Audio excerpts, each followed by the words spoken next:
नमस्कार दोस्तों, एमपी के सभी छात्रों को सरकार ने बहुत बड़ी राहत दी है। आपको बता दें, प्रवेश परीक्षा अब नहीं होगी, मेरिट लिस्ट पर आपका चयन किया जाएगा। अब ये चयन किस चीज़ के लिए है आइए आपको बताते हैं। उससे पहले आपको बता दें, ये अपडेटेड न्यूज़ 24 अप्रैल की है। इसी में आगे और लिखा हुआ है, मध्य प्रदेश के छात्रों के लिए बड़ी खबर है। एमपी कॉलेज पॉलिटेक्निक संस्थाओं में एडमिशन के लिए जो प्रक्रिया थी उसे चेंज कर दिया गया है। दरअसल छात्रों को प्रवेश परीक्षा नहीं देनी होगी, अब मेरिट के आधार पर उनका चयन होगा। यानी कि जो भी छात्र पॉलिटेक्निक में एडमिशन प्राप्त करना चाहते हैं उन्हें अब किसी भी प्रकार के एंट्रेंस एग्जाम देने की आवश्यकता नहीं है। उनका चयन अब उनके मेरिट पर यानी कि उनके नंबरों के परसेंटेज के आधार पर होगा। आपको बता दें कि नए सत्र 2022-23 में 10वीं की मेरिट लिस्ट के आधार पर पॉलिटेक्निक संस्थाओं में प्रवेश दिए जाएंगे। वहीं तकनीकी शिक्षा विभाग द्वारा प्री पॉलिटेक्निक टेस्ट को भी निरस्त कर दिया गया है। इसके लिए परीक्षा प्रोफेशनल एग्जामिनेशन बोर्ड,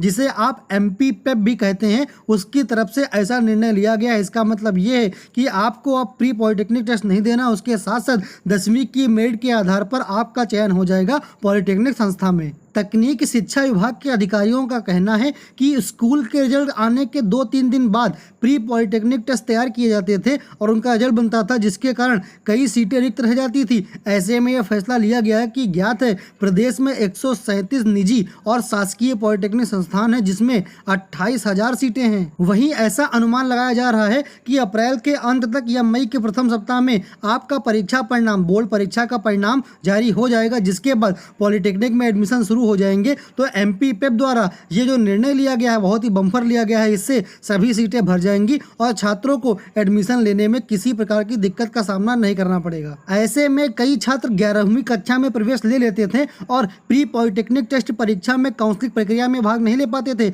जिससे कई सीटें खाली रह जाती थी। लेकिन अब ऐसा नहीं होगा, आप आराम से 10वीं के नंबर के आधार पर पॉलिटेक्निक में प्रवेश प्राप्त कर सकते हैं। हालांकि ऐसा पहली बार नहीं हुआ है जब ऐसा निर्णय लिया गया है। इससे पहले विभाग ने बी फार्मा में प्री फार्मेसी टेस्ट और इंजीनियरिंग कॉलेज में प्री इंजीनियरिंग टेस्ट के बिना प्रवेश प्रक्रिया शुरू कर दी थी। वहीं व्यापम द्वारा प्री मेडिकल टेस्ट के घोटाले के बाद इस परीक्षा को भी बंद कर दिया गया था। मेडिकल कॉलेज में नीट यूजी अनिवार्य कर दिया गया है। आपको बता दें, जो भी छात्र पॉलिटेक्निक में प्रवेश प्राप्त करना चाहते हैं वे हाई स्कूल के नंबर पर प्रवेश प्राप्त कर सकते हैं और गवर्नमेंट स्कूल प्राप्त कर सकते हैं। ऐसा नियम पॉलिटेक्निक संस्थाओं द्वारा लागू भी कर दिया गया है। तो जैसे रिजल्ट आएगा आप लोग आराम से इसका फॉर्म भर सकते हैं और अच्छे स्कूलों में एडमिशन प्राप्त कर सकते हैं। दोस्तों, ये थी एक बहुत ही छोटी सी लेकिन इंपॉर्टेंट अपडेट जो हाई स्कूल के बच्चों के लिए कुछ खास ही इंपॉर्टेंट थी। अगर आपको अपडेट पसंद आई हो तो वीडियो को लाइक करके चैनल को सब्सक्राइब कर लीजिए। और हाँ दोस्तों, एमपी बोर्ड से जुड़ी या फिर एमपी से जुड़ी कोई भी लेटेस्ट अपडेट पाने के लिए